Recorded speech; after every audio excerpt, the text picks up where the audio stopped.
दोस्तों नमस्कार। एक्ट्रेस ट्विशा शर्मा मामले में मध्य प्रदेश हाई कोर्ट में सुनवाई के दौरान एक महत्वपूर्ण घटनाक्रम देखने को मिला। अब लगातार इस मामले में कानूनी पेचीदगियां सामने आ रही हैं। आरोपी समर सिंह के वकील ने अग्रिम जमानत याचिका वापस लेने का फैसला लिया है। इस दौरान उन्होंने कोर्ट को बताया है कि उनका मुवक्किल निचली अदालत के समक्ष आत्मसमर्पण यानी कि सरेंडर करने को तैयार है।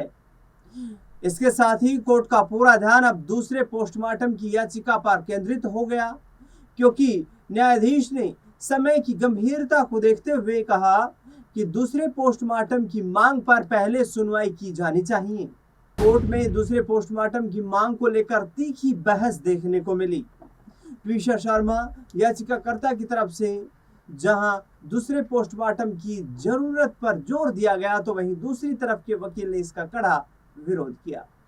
उन्होंने तर्क दिया कि all India institute of medical science द्वारा किया गया पहला पोस्टमार्टम पर्याप्त है और दोबारा पोस्टमार्टम की मांग करना चिकित्सा बिरादरी का अपमान है।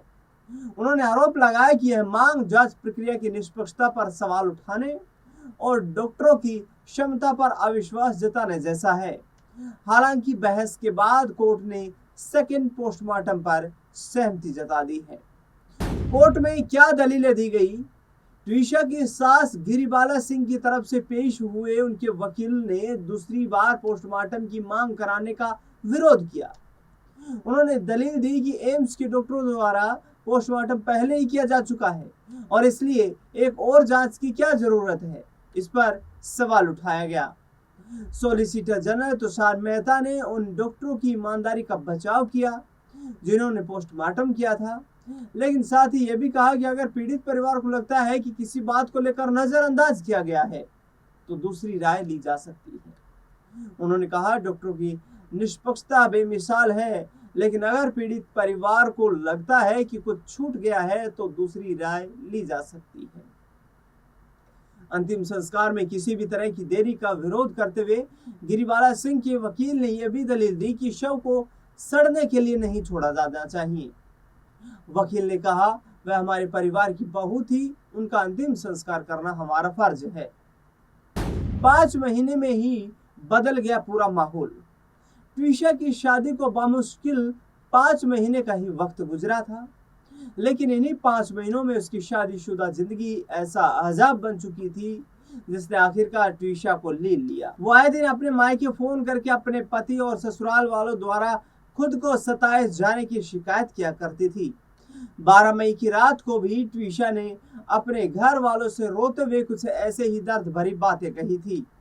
लेकिन इससे पहले कि मायके वाले ट्विशा की शादीशुदा जिंदगी को नॉर्मल करने के लिए कोई असरदार कदम उठा पाते, ट्विशा के साथ कुछ ऐसा हो गया जिसने उसके पूरे परिवार को तोड़ कर रख दिया। ट्विशा की लाश उसके ससुराल में फंदे से लटकी हुई मिली। मैट्रिमोनियल साइट पर हुई थी दोनों की मुलाकात। नोएडा से लेकर अब भोपाल तक अगर कुछ बाकी है तो वो बेबसी है, आंसू है, चीखें हैं, अफसोस है। नोएडा की रहने वाली ट्विशा एक बेहद खुश मिजाज लड़की थी। उसने कई अच्छे मॉडलिंग असाइनमेंट्स किए थे, तो कई साउथ इंडियन फिल्मों में भी उसे काम करने का मौका मिला था। एक मैट्रिमोनियल साइट के जरिए ही उसकी मुलाकात भोपाल के रहने वाले क्रिमिनल लॉयर और रिटायर्ड जज के बेटे समर सिंह के साथ हुई थी। दोनों ही परिवारों की रजामंदी से ट्विशा की धूमधाम से शादी भी हुई थी, लेकिन शादी को लेकर ट्विशा और उनके घर वालों ने जो सपने देखे थे, ट्विशा की जिंदगी में ठीक उसके उलट हुआ। आखिरकार इस कहानी का अंत फंदे में लटक रही ट्विशा की लाश की सूरत में सामने आया। ट्विशा की सास भोपाल में जज के तौर पर काम कर चुकी हैं, जबकि इन दिनों उपभोक्ता फोरम बेंच 2 की अध्यक्ष भी हैं। उनका एक अलग ही दबदबा है और अब ट्विशा के मायके वालों का इल्जाम है कि उसकी सास का यही दबदबा उन्हें अपनी बेटी की मौत के मामले में इंसाफ हासिल करने के आड़े हाथ आ रहा है। ट्विशा की मौत अफसोसनाक है, इसे लेकर कई सवाल भी हैं। उन सवालों की बात करेंगे, लेकिन सबसे पहले समझिए कि ट्विशा की जिंदगी की आखिरी घड़ी में क्या कुछ हो रहा था और उसकी आखिरी बार अपने घर वालों से क्या और कैसी बातें हुई थी। ड्रग्स लेती थी ट्विशा शर्मा, उसकी सास का आरोप है। खास बात यह है कि अपनी अग्रिम जमानत के लिए दी गई अर्जी में ट्विशा की सास और पूर्व जज ने ट्विशा के बारे में हैरान कर देने वाली बातें कही थी। उन्होंने ट्विशा को ड्रग्स एडिक्ट बताया था और कहा कि ट्विशा रेगुलर ड्रग्स लेती थी और जब उसे ड्रग्स नहीं मिलती थी तो उसके हाथ पांव कांपने लगते थे, उसका व्यवहार चिड़चिड़ा हो जाता था। उन्होंने घटना का जिक्र करते हुए कहा कि उनकी बहू एक बार घर से 12 घंटे के लिए गायब रही और इसके बारे में उन्हें कोई जवाब नहीं दिया गया। हालांकि ट्विशा के घर वाले कह रहे हैं कि अब ससुराल वाले मौत के बाद उनकी बेटी के चरित्र हनन की कोशिश कर रहे हैं। सच क्या है ये पूरी जांच होने के बाद ही सामने आ पाएगा। फिलहाल ट्विशा का परिवार भोपाल में डटा हुआ है। वो कटारा हिल्स थाने से लेकर सीएम हाउस तक के चक्कर लगा रहे हैं और उनका कहना है कि ट्विशा की रसूखदार सास के आगे पूरा सिस्टम सरेंडर कर चुका है। हालांकि पुलिस ने अब इस मामले की जांच के लिए एसीपी की अगुवाई में अलग से एसआईटी बना दी है और ट्विशा की रिटायर्ड जज सास गिरिबाला सिंह और पति समर सिंह के खिलाफ दहेज हत्या का केस दर्ज भी किया जा चुका है। लेकिन ये भी सच है कि गिरिबाला सिंह के खिलाफ केस दर्ज होने के बाद ही उन्हें कोर्ट ने उम्र का हवाला देते हुए अग्रिम जमानत दे दी। लेकिन अब इस मामले में आगे आने वाले वक्त में किस तरीके से जांच आगे चलेगी ये देखना बेहद दिलचस्प रहेगा। दोबारा से पोस्टमार्टम कराने की जो ट्विशा शर्मा के मायके पक्ष वालों की मांग है उसको कोर्ट ने मंजूरी दे दी है, तो दोबारा से जो पोस्टमार्टम होगा उसमें क्या कुछ निकल करके सामने आएगा। पहला पोस्टमार्टम जो है उसके उलट क्या दूसरे पोस्टमार्टम में कुछ रिपोर्ट से सामने आएंगी, ये तमाम चीजें जो हैं ये भविष्य के गर्भ में छिपी हुई हैं। हालांकि ट्विशा शर्मा के पति जो समर्थ सिंह, उनके वकील ने कोर्ट में दलील पेश करते हुए कहा कि उनका मुवक्किल जो है वो कोर्ट में आत्मसमर्पण यानी कि सरेंडर करने को तैयार है और कोर्ट ने इस मामले को इस विषय में एक ज्यादा गंभीरता से देखने की बजाय दोबारा से पोस्टमार्टम किए जाने की मांग को ज्यादा गंभीरता से देखा और उस मामले पर सुनवाई हुई।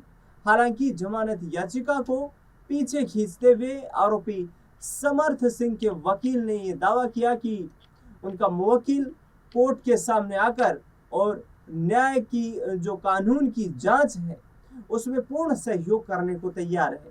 देखना बेहद दिलचस्प होगा कि ट्विशा शर्मा को लेकर लग रहे ससुराल पक्ष पर तमाम आरोपों को आखिरकार आगे आने वाले वक्त में किस तरीके से क्या रिपोर्ट्स आने के बाद सही ठहराया जाता है, गलत ठहराया जाता है। पुलिस ने ट्विशा शर्मा के ससुराल वाले घर से तमाम सबूत भी इकट्ठा किए हैं। एक सीसीटीवी फुटेज भी पुलिस को हाथ लगी है जिसमें ट्विशा एक बेल्ट लेकर के छत पर जाती हुई दिखाई दे रही है।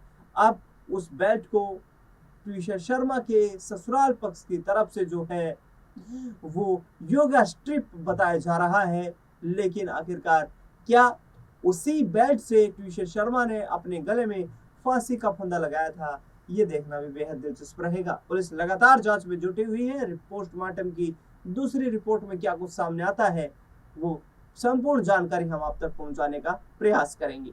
इस खास रिपोर्ट में फिलहाल के लिए इतना ही। अपनी राय प्रतिक्रिया बताना बिल्कुल ना भूलें। देश दुनिया से जुड़ी लगातार बड़ी खबरों के लिए जुड़े रहे हमारे साथ। धन्यवाद।